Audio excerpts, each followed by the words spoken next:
JavaScript का ये question Meta and ओबर ने अपने इंटरव्यू में पूछा था। देखते हैं आप इस कोड स्निपेट का आउटपुट बता पाते हो कि नहीं।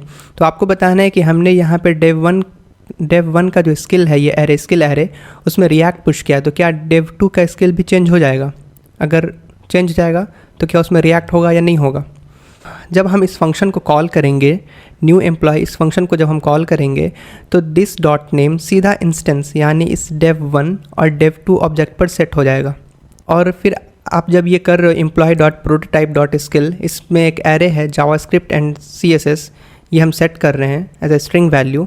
यहाँ हम एक गलती कर रहे हैं। यहाँ हम क्या कर रहे हैं कि एरे को हम प्रोटोटाइप पे सेट कर रहे हैं, और प्रोटोटाइप एक शेयर्ड ब्लूप्रिंट होता है। तो मतलब क्या है इसका कि प्रोटोटाइप पर डिफ़ाइन की गई कोई भी प्रॉपर्टी हर इंस्टेंस यानी ये डेव वन और डेव टू के लिए एक ही होगी।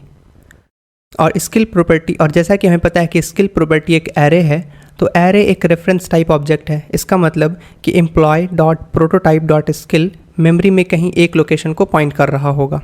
तो जब हम dev one dot skill access करते हैं तो जावास्क्रिप्ट इंजन देखता है कि क्या डेव वन पर ये स्किल नाम की कोई प्रॉपर्टी है, कोई प्रॉपर्टी एग्जिस्ट करती है। तो नहीं, तो फिर वो क्या करेगा, उसके एक लेवल ऊपर जाएगा एंड उसके प्रोटोटाइप में चेक करेगा। तो एम्प्लॉय डॉट प्रोटोटाइप पर जब ये चेक करेगा स्किल प्रॉपर्टी है, तो हाँ है, हमने सेट किया है एम्प्लॉय के प्रोटोटाइप में, तो वो प्रॉपर्टी मिल जाएगा इसको।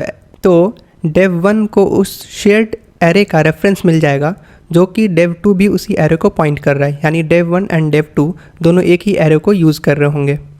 तो जब आप dev one dot skill dot push ये आप कोड लिखते हो, उसमें रिएक्ट पुश करते हो, तो जैसा कि हमें पता है कि dev one and dev two दोनों शेयर्ड एरे को ही एक्सेस कर रहे हैं, तो आप जब डेव वन में रिएक्ट पुश करते हो तो वो डेव टू में भी शो कर जाएगा। जब आप इस कोड को रन करोगे तो dev one and dev two दोनों के स्किल्स में आपको JS, CSS एंड रिएक्ट देखने को मिलेगा।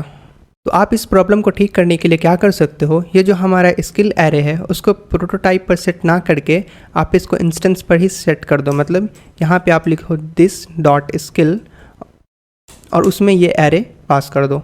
जो भी एरे है यहाँ हमारा JS एंड CSS, इसको आप पास कर दो।